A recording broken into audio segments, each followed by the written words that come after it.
Big boss Malayalam season 6-ൽ ഏറ്റവും അധികം പ്രേക്ഷക പിന്തുണയുള്ള കണ്ടസ്റ്റന്റ് ആണ് ജിൻഡോ. അത് നമ്മൾ എടുത്തു പറയേണ്ട ഒരു കാര്യമൊന്നുമല്ല, എന്നാലും പറയുവാണ്. സോഷ്യൽ മീഡിയയിൽ നമ്മുടെയും പിന്നെ മറ്റുള്ള ചാനൽസിന്റെയും പോളുകളിൽ 60ഉം 70ഉം അതിന് മുകളിലും ഒക്കെ അനായാസം വോട്ടുകൾ തൂത്തു വാരിക്കൊണ്ടിരിക്കുന്ന കണ്ടസ്റ്റന്റ് ആണ്. ഇപ്പോൾ ഒരു പോൾ ഇട്ടാൽ പോലും ജിൻഡോയ്ക്ക് വരും 50ഉം 60ഉം അതിന് മുകളിലും.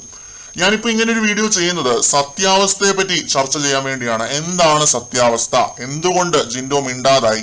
ജിൻഡോ എന്ന ഗെയിമർ എവിടെ? പ്രേക്ഷകർ ഇഷ്ടപ്പെട്ട് വോട്ട് ചെയ്ത് സപ്പോർട്ട് ചെയ്ത് അവിടെ നിർത്തിയ ജിൻഡോയെ ഇപ്പോ കാണാനില്ല. ഈ ഒരു 2-3 ദിവസം ലൈവ് കണ്ടവർക്ക് അറിയാം ഞാൻ ഈ പറയുന്നത് എന്താണെന്നുള്ളത്. ജിൻഡോ ഒട്ടും തന്നെ ആക്റ്റീവ് അല്ല. പുള്ളിയെ വാഴയാക്കാനായിട്ട് ഒരു കൂട്ടം ആളുകൾ മുന്നിട്ട് ഇറങ്ങിയിട്ടുണ്ട്. ആ രീതിയിൽ ഒരുപാട് പേര് സ്പാം കമന്റുകളൊക്കെ ഇടുന്നുണ്ട്. പക്ഷെ ഞാൻ ഒരിക്കലും വിചാരിക്കുന്നില്ല ജിൻഡോ ഒരു മൂലയിലേക്ക് ഒതുങ്ങിക്കൂടുമെന്ന്. പുള്ളിക്കൊരു പ്ലാൻ ഉണ്ടായിരുന്നു. ആ പ്ലാൻ അതിഗംഭീരമായിട്ട് അവിടെയുള്ള വേറെ ആരെക്കാട്ടിലും എക്സിക്യൂട്ട് ചെയ്ത് ഈ സീസൺ വിജയിക്കാൻ വേണ്ടിയാണ് പുള്ളി കളിച്ചത് മൊത്തം. ഈ കണ്ട കളിയെല്ലാം ജിൻഡോ കളിച്ചത് അതിനു വേണ്ടിയാണ്. ഒരിക്കലും ഒതുങ്ങിക്കൂടിക്കോ എന്ന് ആരെങ്കിലും പറഞ്ഞു കഴിഞ്ഞാൽ അങ്ങനെ ഒതുങ്ങിക്കൂടുന്ന ഒരു വ്യക്തിയൊന്നും അല്ല ജിൻഡോ എന്ന് ഈ 70 ദിവസം ലൈവ് കണ്ടതിൽ നിന്നും എനിക്കറിയാം. ഇനി നമ്മൾ എന്തിനാണ് ലൈവിൽ നിന്ന് എടുത്ത ഫോട്ടോ വരെ ബ്ലാക്ക് ആൻഡ് വൈറ്റ് ആക്കി ഇട്ടിരിക്കുന്നതെന്ന് ചോദിച്ചു കഴിഞ്ഞാൽ നമ്മൾ ഈ വീഡിയോയിൽ വിളിച്ചു പറയാൻ പോകുന്ന കാര്യങ്ങൾ ഈ ഷോ നടത്തിക്കൊണ്ട് പോകുന്ന കോർപ്പറേറ്റ് ഏമാന്മാർക്ക് അത്ര പിടിച്ചു എന്ന് വരത്തില്ല. നമ്മുടെ ചാനലിന് പല പണികളും അവർ തരാൻ ചാൻസ് ഉണ്ട്. അങ്ങനെ 3 തവണ ചാനൽ പൂട്ടിച്ചിട്ട് ഇതിപ്പോ 3ാമത്തെ തവണയാണ് നമ്മൾ ഇത് പൊക്കിക്കൊണ്ട് വരുന്നത്. മനസ്സിലായല്ലോ? അപ്പം ആരെയും സൂചിപ്പിച്ച് വീഡിയോ ചെയ്യാറില്ല. അതുകൊണ്ടാണ് സബ് കൗണ്ട് വരെ ഇത്തിരി കുറവുള്ളത്. ഉള്ള കാര്യങ്ങൾ ഉള്ളതുപോലെ പറഞ്ഞാണ് ശീലം. അത് ഒത്തിരി പേർക്ക് സൂഹിക്കണമെന്നുമില്ല. ഇനി നമുക്ക് കാര്യത്തിലേക്ക് വരാം. സിബിനെ ബിഗ് ബോസ് എങ്ങനെയാണ് പുറത്താക്കിയതെന്ന് പുള്ളി തന്നെ വെളിപ്പെടുത്തിയതാണ്.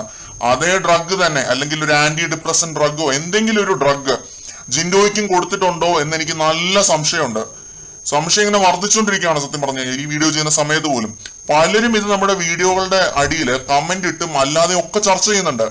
അതൊന്നും കണ്ടിട്ട് മിണ്ടാതെ നിൽക്കാൻ നമ്മളെ കൊണ്ട് പറ്റുന്നില്ല. ജിൻഡോയ്ക്ക് സിഗരറ്റിൽ എന്തെങ്കിലും മരുന്നടിച്ചു കൊടുത്തിട്ടാണോ അയാളെ മിണ്ടാതാക്കിയത്? എന്താണ് ഏതാണെന്നൊന്നും നമുക്ക് അറിയത്തില്ല. ഇങ്ങനെ പറയാൻ മാത്രമേ നമ്മളെ കൊണ്ട് പറ്റത്തുള്ളൂ. പക്ഷെ ഒരു കാര്യം അറിയാം, ബിഗ് ബോസ് ഇങ്ങനെയുള്ള എന്ത് തറ വേല വേണയിലും കാണിച്ച് ഈ സീസണിന്റെ കപ്പ് ഒരാൾക്ക് അങ്ങ് കൊടുക്കും. എന്ത് നാറിയ കളിയും കളിച്ച് ആ ഒരു പ്രസ്തുത കണ്ടസ്റ്റന്റിനേക്കാൾ നാറിയ കളി കളിച്ച് വേണമെങ്കിലും ആ ഒരു ലെവലിലേക്ക് കാര്യങ്ങൾ എത്തിക്കും.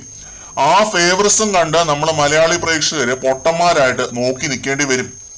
ഒറ്റയ്ക്ക് ഗെയിം കളിച്ച് മുന്നേറിയവര് ജയിക്കേണ്ട ഷോ ആണ് ഇത്. വിൽ പവർ, ഡിറ്റർമിനേഷൻ, മനക്കെട്ടി ഇതൊക്കെയാണ് മെയിൻ. അങ്ങനെ സർവൈവ് ചെയ്ത ഒരാളെ ഇങ്ങനെ മിണ്ടാതാക്കിയതിനെതിരെ നമ്മൾ പ്രതികരിക്കുക തന്നെ ചെയ്യും.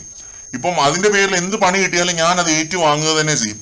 ജിൻഡോയെ മനസ്സിലാക്കുന്ന പ്രേക്ഷകര് അയാളെ സപ്പോർട്ട് ചെയ്തുകൊണ്ടിരിക്കും. ജിൻഡോയെ ക്യാപ്റ്റൻ ആക്കാൻ വേണ്ടി ക്യാപ്റ്റൻസി ടാസ്കിൽ എന്തെങ്കിലും ഒപ്പിച്ചു വെച്ചാലും അതും നമ്മൾ പൊക്കും, കൈയോടെ പൊക്കിയിരിക്കും. കാരണം അത് ജിൻഡോയെ ഓഡിയൻസിൽ നിന്നും അകറ്റാൻ വേണ്ടിയുള്ള പുതിയ അടവാണ് ബിഗ് ബോസിന്റെ. ആ അടവ് മടക്കിയെടുത്ത് പോക്കറ്റിൽ വെച്ചാൽ മതി എന്ന് എനിക്ക് പറയാനുള്ളൂ.